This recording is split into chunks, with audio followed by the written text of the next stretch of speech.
Martin, before I get to Simon, is this the decision that you wanted to hear? Does it give it clarity? Does it give it stability?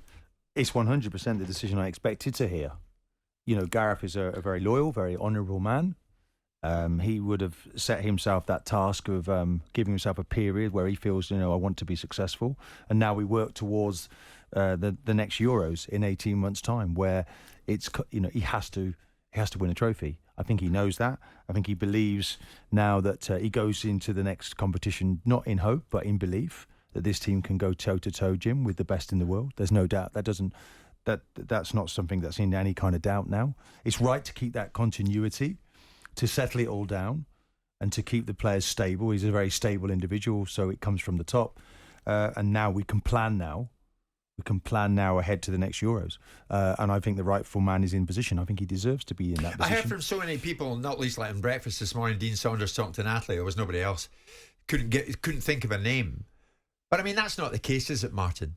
The England job is a massive job. It's a prestigious job. And many would have wanted it. And many out there think they could probably do it. Well, we were arguing about this on Friday when Simon was almost suggesting, because there isn't a better alternative, is the reason why the manager stays in position. And I felt it was nothing but the sort. I think when you think how well he's done in the previous tournaments, Jim, we get to a final of the Euros, we got to the semi-final of the World Cup, we got to the quarterfinals of this World Cup against the current holders until yesterday of the World Cup. So I don't think there was any kind of disgrace in that. I like the way that Bellingham and Saka and Foden have been allowed to develop with the manager. I like the way they've evolved and moved away from a 5 at the back to a 4 at the back with 3 midfield players that can compete now at the highest level. All of this done under the development of the manager. Yes, I know they're at their clubs, but again, you've got to put that package together and you've got to make it work. And I think he's the right man for the job. And you're utterly confident that the trend will be bucked come the Euros in 2024? I sincerely hope so, Jim. We don't know, do we, for sure? But I'm certain the team will continue to get better and develop and grow. And hopefully then that's enough to win something. See, I don't Simon, like to use the word hopefully because I like to be secure, but these tournaments are so unpredictable, as you saw yesterday. Interesting, David Walsh in the Sunday Times, Simon, he revealed that 3 weeks before the World Cup began, Southgate told him he didn't expect to be England's manager in January. The turning point of the chance, you don't know what you're doing after the Nations League humbling by Hungary. Yeah. David tells us, leaving the stadium that evening, Southgate couldn't see his relationship with England lasting beyond the World Cup. He believed part of the job was to make supporting England a joyous experience. Yeah. And now the fans that he had hoped to please had turned against him. It got to him, David Walsh tells us. So much so that he thought the best thing would be to publicly announce his intention to quit after the World Cup. In the end, he decided against publicly promising to leave because of the fear that it would create too much noise about who'd replace him. Mm-hmm. And that would destabilise the group. I mean, look, I agree with Martin. They can go toe-to-toe with the best teams in the world and get beat. That's what we've seen. We go toe-to-toe with them and get beat. And they already made the decision, the FA. They gave him a contract. So the deal was done. The die was cast. I do think that if Southgate was reading the room back in July, because of the performances of the sides that he put out, I'm not entirely sure what you would expect fans to do when you're paying good money to go and watch a team get beat 4-0 by the Hungarians. You're hardly going to get applauded, are you? You got applauded during various other tournaments. Everyone wore a waistcoat back in 2018. You couldn't have been more eulogised. You take the rough with the smooth. If he was reading the room and he felt that the room was now with a different temperature towards him, he had every right to think about leaving the room. But he was also right to suggest that maybe it was the wrong thing to do to announce before tournament, because it does create an element of disharmony. But that then leads me to the conclusion that he wasn't thinking we're going to do very well in the World Cup, because ultimately, if he was going into a World Cup to win the World Cup, no one would have been shouting him out of a job if England had won that World Cup, would they? So the idea that he felt that after this World Cup he was going to leave because the nation wasn't having him anymore would have been completely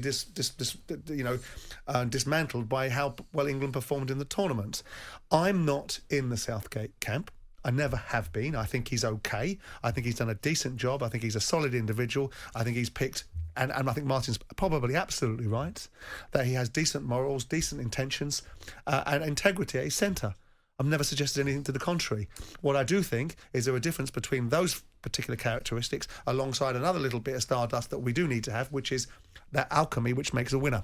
that little bit of extra that changes the direction of something in front of you to be able to affect an outcome. The French changed their team at half-time because they were getting their heads handed to them by the Argentinians. They found their way back into the game at some point.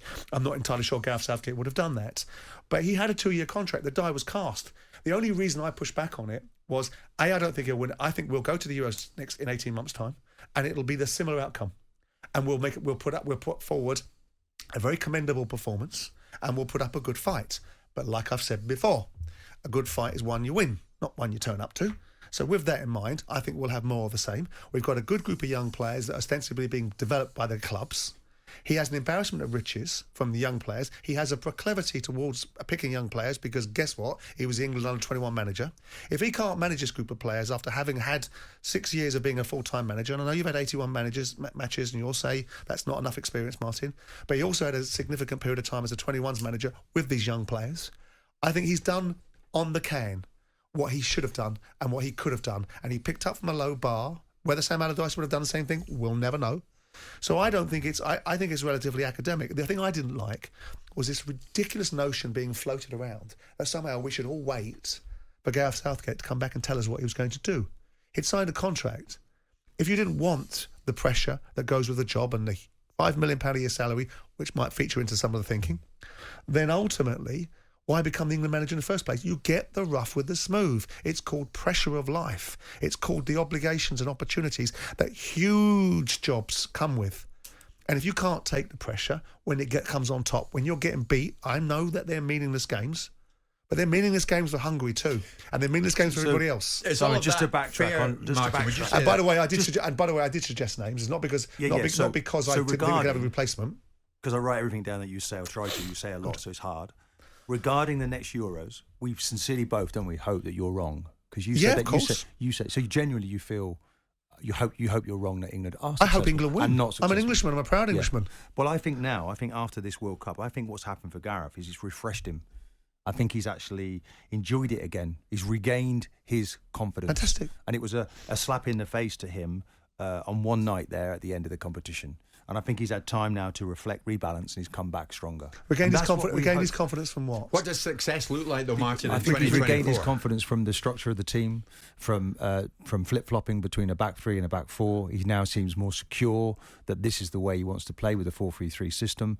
It may be that he needs to tinker with decision-making. So we talk about regaining confidence. Well, are you suggesting to me that because he got beaten a couple of games and he got a little bit of a booing, that he's that fragile that he needed to have his confidence? Well, in that game where they lost, in that game in June where they did lose 4-0, he played a back four that day, and he played a 4-3-3 system, which he's now playing with great success. He wasn't very successful. I think it all boils down to this, Martin. Are England any closer to winning a major trophy than they were in recent times? Are they any closer today? Yes, I think they are. When I look at Bellingham in midfield now, he's a massive upgrade. I know that Fernandes won the young player of the tournament in that midfield, but Bellingham pushed him a long way, Jim. I'm looking at Foden now, the speed at which he's dealing with the ball at the international level, the quick movement, integration of play. Saka, he came to the table. He's a proper player. So we're seeing people now that what about the others you're in and around? Nations. Italy are in the same group, so they'll be back strong because they didn't feature in the World Cup finals here in Qatar, so they'll be ready to show that they can still do something. They won the Euros at Wembley. Spain will be stronger. The Germans will come back. I actually feel France will be France. Shame that the Italians weren't in the final, Jim. France will be France. Out, was it so by the Macedonia? others will be stronger, Martin. Will England be stronger than they are today come the Euros in 2024? I'd rather be in the England situation than the Italian manager sitting watching where his team's not getting any competition experience, and we're going toe to toe. We're about to find out because Italy will play England. Let's see what happens, but we know we'll all be celebrating if England win that, because this is now maybe the one opportunity the likes of Kyle Walker will still be around. I thought he was magnificent in the game against Mbappe.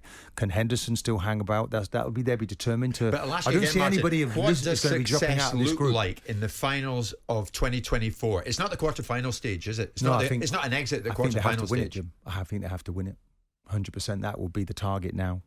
It hopefully becomes Southgate's evening in terms of the way Messi was last night, where the manager then decides if he wants to bow out, he has the option, and he goes out. Maybe it's his finest hour. We have to believe that, and certainly Southgate and his players. But there can be no justification in real terms for any extension on his contract. Now he has got a 2-year contract, so he will be doing that. So if he goes to the Euros and he is successful in those Euros, and by the standards that we're talking about in this room, which is winning it, which is a big ask, because winning any tournament is a big ask. It's no God-given right. No one assumes that. Right? But what people expect and ask for is to be able to overcome obstacles when those obstacles are slightly more insurmountable than the ones that have gone previously. We have the thing I push back against, Martin, is this ridiculous notion. You said it earlier on in the show, and we'll disagree on this, that Harry Kane should be perceived as a national hero. I don't see that. I see a very talented footballer that's been given a huge opportunity. The 90% national heroes are people that save people's lives. National heroes are people that worked through the COVID pandemic and created a situation. Not footballers that are given a wonderful life, a wonderful opportunity, and put in privileged positions, right? Economically, or by people just recognising them and applauding them. So we have to get context here. Now, what I push back against with Gareth Southgate is this idea that somehow these are wands of hands, and he's absolutely someone that should be lauded and applauded and built up to the rafters. I think he's done a respectable job. And I don't think it's a famine, and I don't think it's a feast. I think he's a very average, steady individual that will maintain a very decent relationship with the media, that will create a camp that players want to play in because they're young players, they respect playing for their country, and he's built an environment up. But I also want my England manager to be a winner, and that's where my distinction differs, and that's where we diverge rather than converge.